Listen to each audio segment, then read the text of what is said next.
kita akan belajar musim kehidupan Kain. Ya, saudara, musim kehidupan Kain. Saudara, kalau kita buka di dalam Kejadian pasal yang keempat, ya, Kejadian pasal yang keempat, kita lihat di situ ayat 1 dan ayatnya yang kedua. Kita mau lihat sebentar ya, ayat 1 dan ayatnya yang kedua, musim kehidupan Kain yang akan kita pelajari sore ini. Saudara, ayat 1-2 pasal 4 Kejadian. Saya ini lagi adaptasi pakai kacamata, saudara.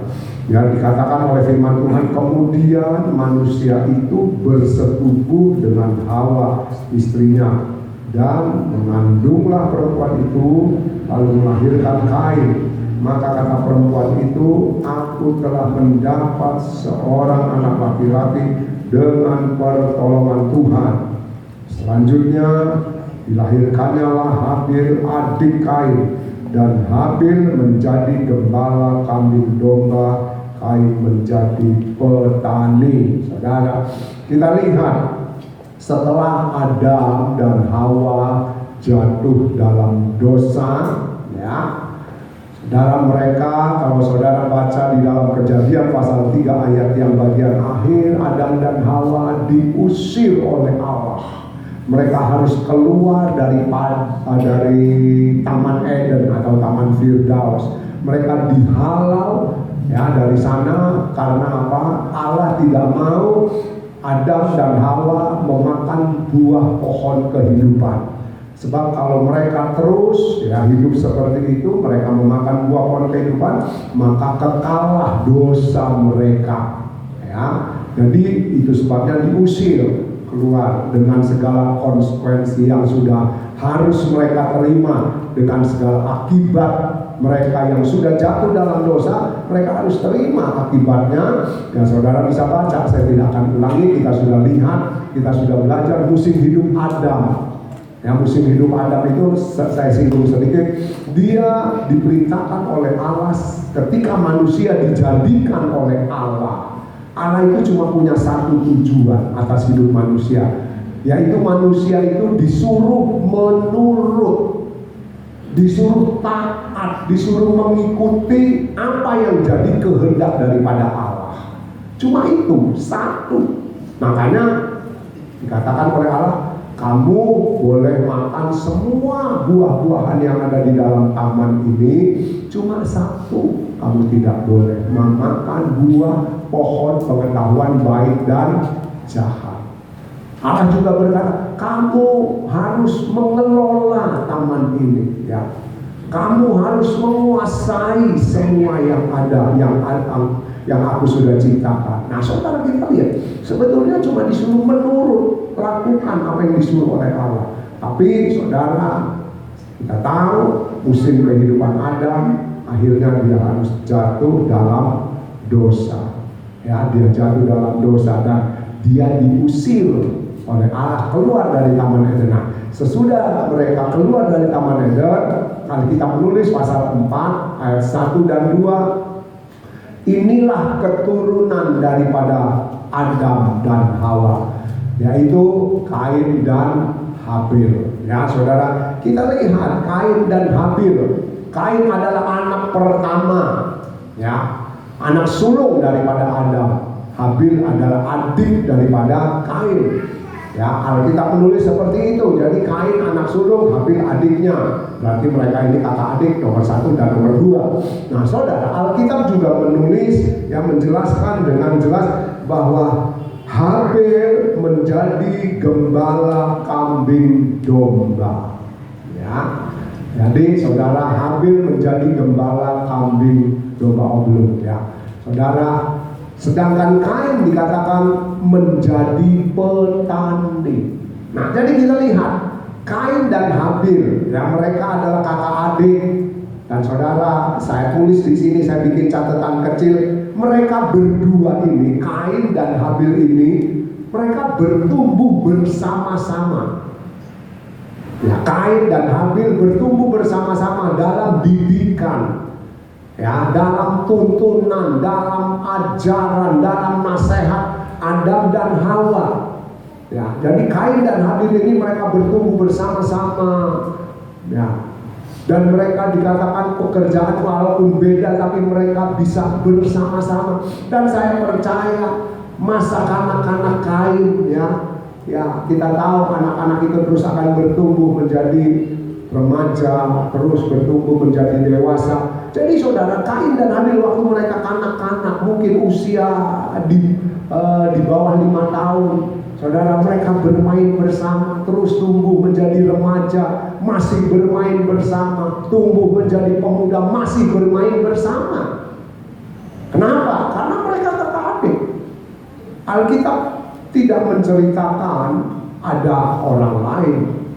Memang ada anak Adam dan Hawa yang lain, tapi saudara, Alkitab itu bukan silsilah manusia, tetapi itu silsilah dari keturunan Adam dan Hawa terus yang akan menuju kepada Israel. Jadi tidak mencatat semua manusia yang dilahirkan di dunia ini, tidak dicatat seperti itu. Nah, jadi kita lihat Kain dan Habil bertumbuh bersama-sama, bermain bersama-sama, bekerja bersama-sama, cuma beda bidangnya. Ya, Kain dikatakan menjadi petani, Habil menjadi peternak. Nah, saudara, kita lihat, kalau mereka bermain bersama-sama, mereka bertumbuh bersama-sama dalam didikan orang tua yang sama, bapak yang sama, ibu yang sama, saudara, maka satu kali, saudara, Kain dan Habil mereka berdua di hari yang sama, ya, di hari yang sama, di waktu yang bersamaan juga. Jadi Kain dan Habil ini di hari yang sama, di waktu yang bersamaan, mereka mengadakan korban bakaran. Ya, korban bakaran dipersembahkan kepada Tuhan. Nah, saudara, ayat 3 dan ayat 4 saya yang akan baca, ya, buat saudara. Dikatakan demikian oleh firman Tuhan. Setelah beberapa waktu lamanya, maka Kain mempersembahkan sebagian dari hasil tanah itu kepada Tuhan sebagai korban persembahan. Habil juga mempersembahkan korban persembahan dari anak sulung kambing dombanya, yakni lemaknya. Maka Tuhan mengindahkan Habil dan korban persembahannya. Ya, saudara, kita lihat mereka bersama-sama berdoa di waktu yang sama, di hari yang sama. Dan saudara, sesuai dengan pekerjaan, Kain dikatakan karena pekerjaannya petani, dia mempersembahkan hasil pertaniannya. Habil yang pekerjaannya sebagai peternak, dia mempersembahkan hasil ternaknya. Dan saudara, ayat 4 mencatat, dikatakan Tuhan mengindahkan Kain punya doa. Korban persembahannya diindahkan. Ayat yang kelima, tetapi Kain korban persembahannya tidak diindahkannya. Lalu hati Kain menjadi sangat panas dan mukanya muram. Saudara, firman Tuhan memberitahu bahwa korban persembahan Kain dan Habil, ya, yang mana mereka sama-sama mempersembahkan sebagai korban bakaran, Kain punya persembahan dikatakan tidak diterima, ditolak oleh Tuhan. Sedangkan persembahan yang Habil persembahkan itu diterima oleh Tuhan. Nah, saudara, saya belum sempat lihat. Ya, baru beberapa hari yang lalu saya sama Tante ngomong-ngomong, ya kopo atau bagaimana caranya Kain itu tahu korbannya itu tidak diterima oleh Tuhan. Saya belum sempat cari, ya. Saya belum sempat lihat. Nah, saudara, di web Kristen itu caranya itu kok Kain tahu kan korbannya itu tidak menyukakan hati Tuhan dan tidak diterima oleh Tuhan. Ya, karena kita menulis korban Kain tidak diindahkan oleh Tuhan atau ditolak oleh Tuhan. Sedangkan korban Habil ditolak oleh Tuhan. Saya cuma ngomong apa sama tante, apa asapnya naik, yang satu nggak naik. Wah, itu kan kayak apa? Kayak gaib, ya kan, asap korban bakarannya naik, punyanya Habil ke atas. Sedangkan punyanya Kain cuma ada di bawah, nggak naik ke atas. Ya, itu gaib kalau seperti itu. Ya, kita belum tahu. Tapi saudara, saya bikin catatan sendiri. Ya, persembahan Kain ditolak oleh Tuhan, sedangkan persembahan Habil itu diterima oleh Tuhan. Tapi saya tidak tulis di situ. Ya, nah sekarang saya punya catatan. Saudara boleh catat kenapa korban Kain itu tidak diterima oleh Tuhan. Kenapa persembahan korban bakaran Kain itu tidak diterima oleh Tuhan? Saudara, mereka mempersembahkan korban bakaran. Korban bakaran itu korban penghapus dosa atau pengampunan dosa. Kalau saudara belajar ya di imamat itu korban yang ada, dan korban bakaran itu korban permintaan ampun, ya, korban penghapus dosa. Jadi mereka berdua ini berdoa mempersembahkan korban bakaran untuk meminta pengampunan, meminta ya dosanya diampuni oleh Tuhan. Nah, kita lihat sekarang, kita mau maju. Kenapa korban Kain ditolak oleh Tuhan? Ya, di situ saya nggak tulis. Saudara nanti kita akan lihat teruskan ya, saudara. Kenapa korban Kain ditolak? Tadi saya sudah singgung, Kain dan Habil ini bertumbuh bersama-sama dalam didikan orang tua yang sama, ya, dalam ajaran orang tua yang sama. Saya percaya Adam dan Hawa, walaupun mereka sudah jatuh dalam dosa, mereka sudah melanggar perintah Tuhan, tidak bisa mentaati apa yang jadi kehendak Allah. Saudara, Adam tidak kehilangan hati untuk tetap berdoa kepada Allah. Adam tidak terus menjadi orang yang murtad sama sekali, tidak mengenal Allah. Tidak. Dia tetap mengenal Allah. Tapi karena dia sudah jatuh dalam dosa, ya sudah, dia harus jalani hidup di dalam keberdosaan itu. Nah saudara, yang pertama alasan kenapa korban Kain tidak diterima. Yang pertama, saudara, Adam pasti sudah memberitahu ya anak-anaknya, khususnya Kain dan Habil, bagaimana korban bakaran itu harus dipersembahkan, atau apa yang akan menjadi bahan dari korban bakaran itu.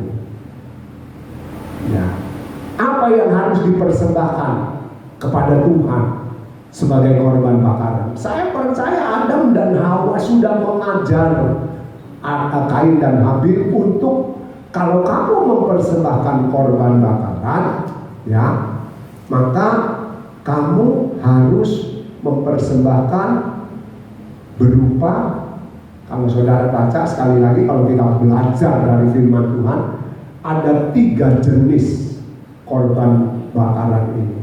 Kalau orang itu tidak punya, dia boleh membawa burung berputut tak ukur, ya. Lalu yang kedua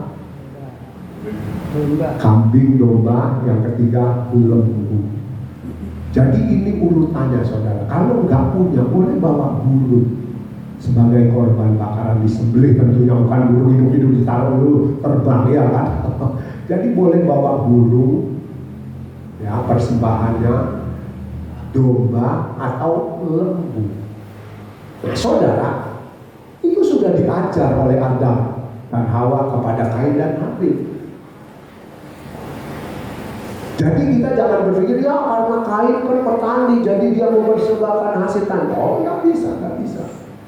Karena Habil peternak, jadi dia mempersembahkan sesuai dengan apa yang dia kerjakan. Saudara, Kain misalnya petani sekalipun, dia bisa barter dengan adiknya, atau dia bisa beli dari adiknya lembu, ya, kambing domba yang diternak oleh Habil. Dia bisa bilang, deh, aku beli ini, tak bayar dengan hasil pertanian. Bukan bisa. Jadi kalau alasan ya karena Kain kan kerjanya petani, jadi dia mempersembahkan pertanian. Tidak, saudara.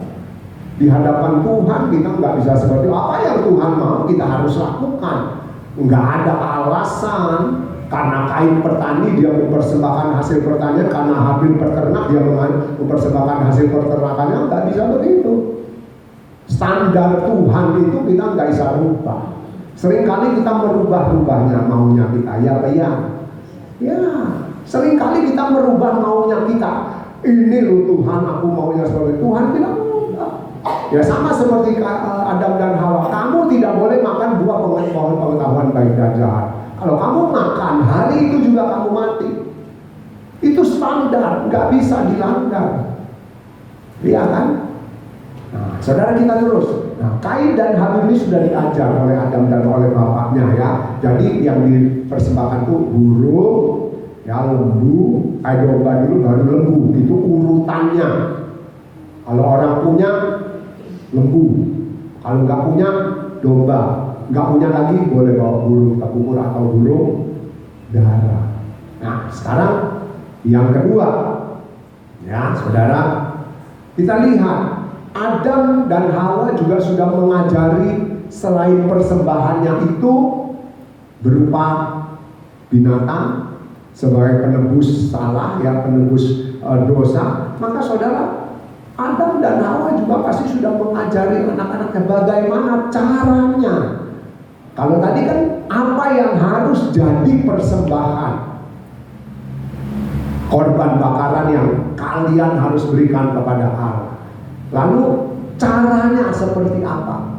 Saudara, kalau kita lihat di dalam firman Tuhan, cara mempersembahkan ternak itu nggak sembarangan, saudara. Nggak cuma asal taruh di atas mesbah dibakar. Harus dibersihkan, harus diapain, dibuang apanya, yang dipersembahkan apanya, yang menyukakan hati Allah. Itu sudah diajar. Nah, kita lihat jadi dua hal ini rupanya yang dilanggar oleh Kain.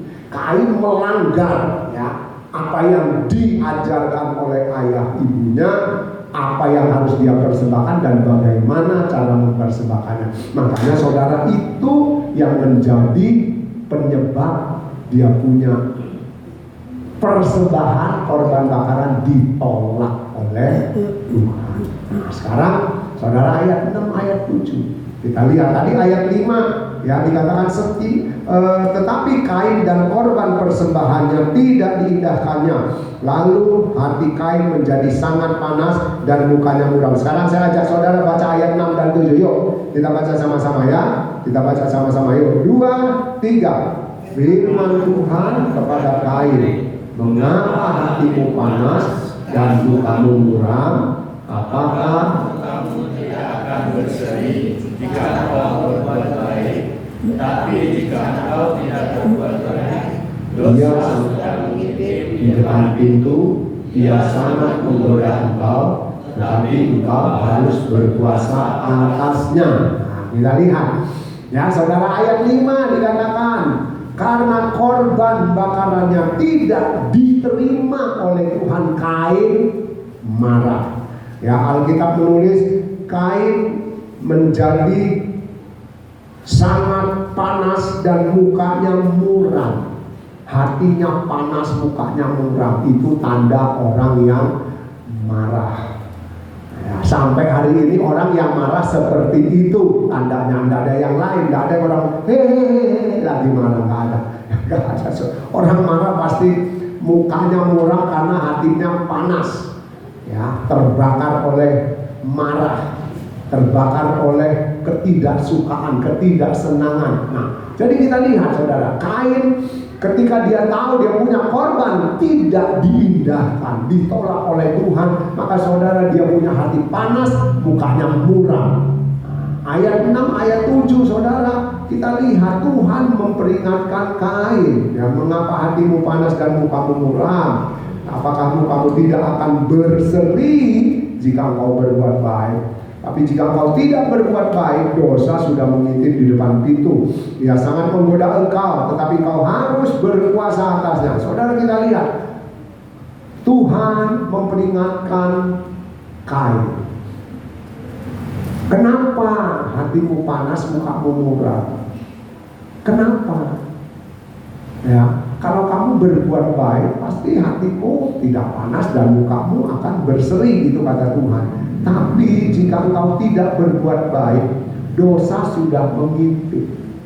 Jadi Tuhan memperingatkan Kain, kamu Jangan sampai tidak berbuat baik. Ya.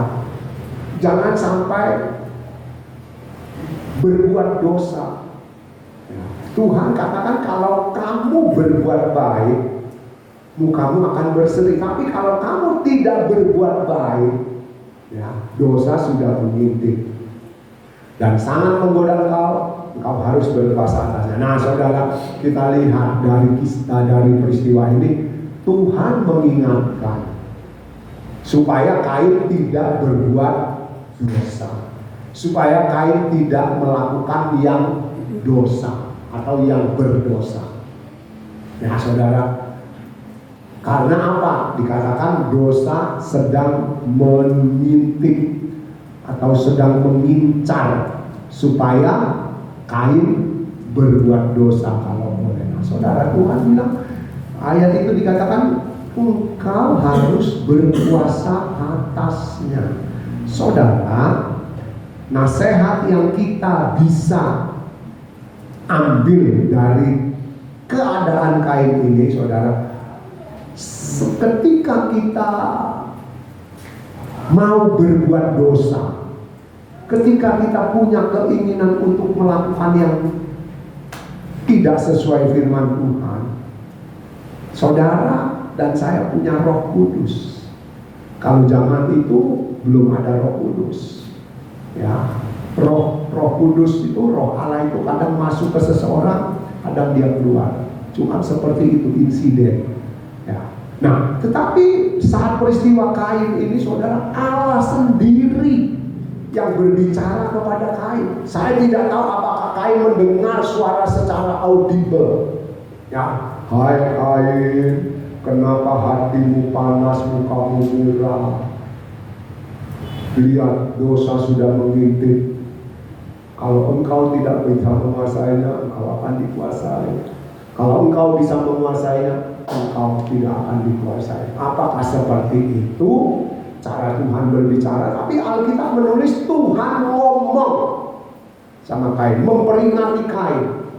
Ya, kita udah nggak usah bingung memikirkan yang tidak terpikirkan oleh kita. Tapi yang Alkitab tulis bahwa Tuhan memberitahu Kain, kamu harus menguasai dosa yang ingin membuat kamu berbuat dosa. Nah, saudara, kita pun sering diingatkan oleh Roh Kudus ketika kita ingin melakukan hal yang melanggar. Dosa itu pelanggaran, dosa itu hamartia, penyimpangan, ya, kita sudah belajar bahwa dosa itu penyimpangan, dosa itu pelanggaran. Dosa yang mengintip kita ketika kita diingatkan oleh Roh Kudus, ya, dikatakan kamu harus menguasainya. Sama seperti Kain, kamu harus menguasainya.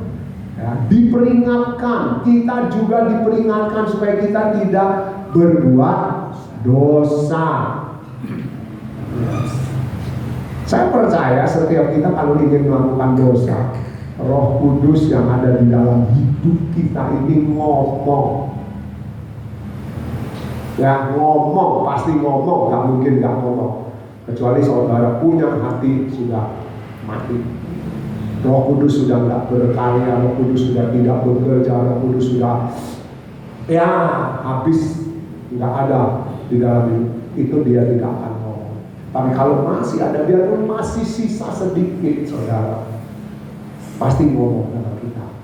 Makanya kalau diomongin sama Roh Kudus, ojo ban dan jenggel, ya saudara. Kalau kita jenggel, nanti Roh Kudusnya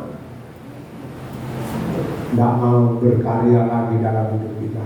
Nah, kita lihat, kita maju. Ya, Kain diperingatkan, ya, diperingatkan atau dikasih tahu oleh Tuhan, oleh Allah, jangan kamu sampai digoda dan kamu berbuat tidak baik. Nah, ayat yang ke-8, kata Kain kepada Habil adiknya, marilah kita pergi ke padang. Ketika mereka ada di padang, tiba-tiba Kain memukul Habil adiknya, itu lalu membunuh dia. Ya, saudara, kita lihat Kalau Kain diperingatkan oleh Allah, dosa mengintip akan menguasai kamu, kamu harus mengalahkannya. Kita juga diperingatkan, dosa mengintip ingin menguasai kamu, kamu harus mengalahkannya. Nah, jadi saudara, kita harus yang mengatasi dosa yang mengancam kehidupan kita. Ya, kita yang harus mengatasi, bukan Tuhan. Tuhan cuma memperingatkan. Kalau sekarang Roh Kudus memperingatkan saudara dan saya, ya, kita yang harus mengatasinya. Kita yang harus menguasai, kita yang harus mengalahkannya. Makanya saudara, kita sudah belajar, kita lewat penebusan Tuhan Yesus di salib itu mengampuni dosa keturunan yang saudara dan saya terima dari nenek moyang kita, Adam dan Hawa, terus sampai anak yang terakhir yang akan dilahirkan, mereka adalah orang berdosa. Nah, itu yang diampuni oleh karya salib. Kita sudah belajar bahwa tabiat dosa, daging dosa, karakter dosa, sifat dosa yang masih ada di dalam hidup kita itu terus ingin menguasai kita, ingin menguasai kita, ingin menguasai kita. Makanya kita harus mengatasinya. Ya, kita tidak boleh nyerah. Aku sudah gini, ini sudah, ya sudah gini. Kalau seperti itu, saudara, itu namanya nyerah. Tidak boleh. Kita harus belajar melawannya. Ya, melawannya tentu kita lihat ketika Tuhan Yesus dicobai oleh iblis di padang gurun, dia melawan dengan apa? Dengan firman. Ada tertulis, ada tertulis, ada tertulis. Kita juga bisa memakai firman, ada tertulis. Dan kita lihat ketaatan Tuhan Yesus. Dia selesaikan semua percobaan, masalah, kesusahan hidup dalam penderitaan dengan taat sampai dia mati di kayu salib dan dia menang. Nah, sekarang kita lihat bahwa kita yang harus mengatasinya. Nah, saudara, ayat 8 dan ayat 9, saudara, kata Kain kepada Habil, tadi saya sudah baca ayat 8, ayat 9, firman Tuhan kepada Kain, di mana Habil adikmu itu? Jawabnya, aku tidak tahu apakah aku penjaga adikku. Jadi saudara, kita lihat ketika Kain sudah diingatin Tuhan, sudah dikasih tahu Tuhan, saudara, dia masa bodoh, dia tidak mau peduli, dia tidak mau nurut peringatan Tuhan. Maka saudara, ayat 8 dikatakan dia ajak adiknya, yuk kita ke padang main-mainan. Saudara, Kain dan Habil biasa bermain bersama. Makanya ketika Kain mengajak Habil, ayo deh ke padang, mungkin dia pikir, oh kakakku mau ngajak apa ini ke padang? Karena mereka biasa bermain bersama.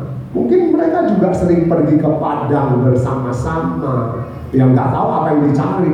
Kalau dulu zaman kita kecil, ya yang dicari kinjeng. Tahu bahasa Jawanya kinjeng? Capung. Apa orang Madura bilang?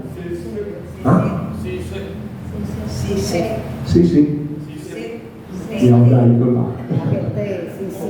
Sisik. Kalau bahasa kerennya dragonfly, ya Bu ini ya. Naga terbang. Bahasa kerennya. Ya saudara, zaman saya kecil itu ke rumput-rumput itu yang dicari capung itu loh.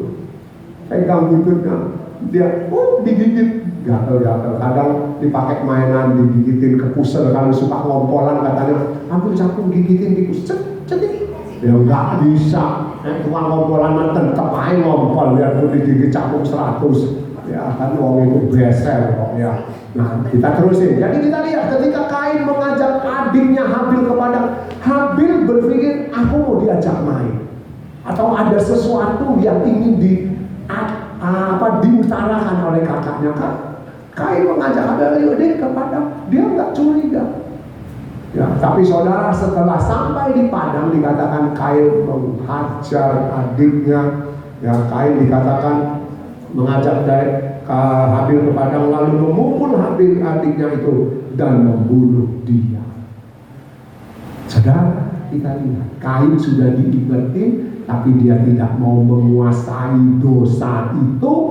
Ya, dia kalah. Dan saya tulis dosa menghancurkan hidup Kain. Nah, sekarang saudara kita mau lihat musim hidup yang dihadapi oleh Kain, ya saudara. Ayat 15 pasal 4, nah saudara,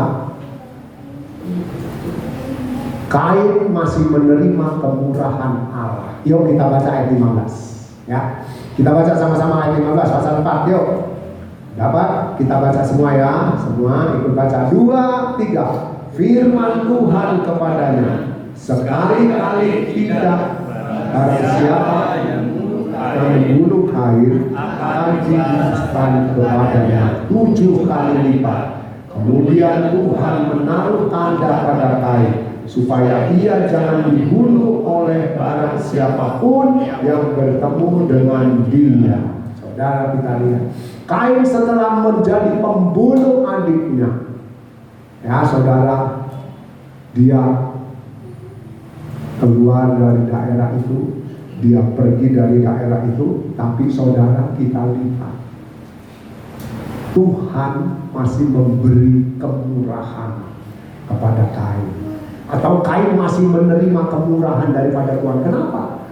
Dikatakan Kain diberi tanda supaya orang yang bertemu dengan Kain tidak akan membunuhnya, ya, tidak akan membunuhnya. Dia tidak akan dibunuh oleh orang yang bertemu dengan dia. Jadi masih ada kemurahan Tuhan atas hidup Kain. Ya, saya percaya tentunya ada maksud Tuhan. Kalau bisa Kain bertobat, memang tidak ada kelanjutan ceritanya. Tetapi kalau Tuhan memberi tanda supaya Kain tidak dibunuh, pasti ada maksud Tuhan yang tidak kita bisa baca di Alkitab. Nah, saudara, kita lihat kemurahan Tuhan masih berlaku atas hidup Kain. Jadi musim hidup yang dijalani oleh Kain, ya saudara, dia adalah orang yang sudah berbuat dosa, sudah melanggar apa yang Tuhan katakan. Kuasai dosa itu, lawan dosa itu, kalahkan dosa itu supaya kamu tidak dikuasainya. Tapi akhirnya Kain tidak menurut dan dia melakukan dosa. Dia berbuat dosa dengan membunuh adiknya Habil. Tapi sesuai firman Tuhan yang jadi tema kita, ada Tuhan di setiap musim hidup kita. Ada Tuhan di setiap musim hidup kita. Demikian juga ada Tuhan di musim hidupnya Kain. Walaupun dia sudah berbuat dosa, masih diberi kemurahan oleh Tuhan. Dia tidak dibunuh. Bukan berarti kalau kita berbuat dosa Tuhan senang, bukan, jangan salah, ya. Tuhan memberi kesempatan kita, diberi kemurahan untuk apa? Untuk kita berubah, untuk kita mau berubah, untuk kita bisa berubah dan akhirnya benar-benar berubah. Ya, jadi kalau kita sampai berbuat dosa, memang Tuhan masih berkemurahan. Tapi kita juga tidak boleh mempermainkan kemurahan Tuhan. Ya, tidak boleh kita terus-terusan ada di dalam keadaan berdosa. Ingat Galati pasal 6 itu kan, jangan kamu sesat. Allah tidak bisa dipermainkan. Apa yang ditabur oleh manusia akan ditumpahkannya. Ya, jadi ayo saudara, hargai kemurahan Tuhan. Ya, Kain mendapat kemurahan Tuhan di musim hidupnya yang tidak enak. Dia jatuh dalam dosa, dia berbuat dosa, dia membunuh adiknya. Tapi saudara, dia masih menerima kemurahan hati Tuhan. Dia tidak sampai dibunuh. Ya, yuk saudara, kita juga mau menikmati kemurahan hati Tuhan yang memberi kesempatan pada kita. Ya, tapi jangan kita mempermainkan kemurahan hati Tuhan itu. Ya, puji Tuhan, Tuhan berkati. Mari kita mau nyanyi.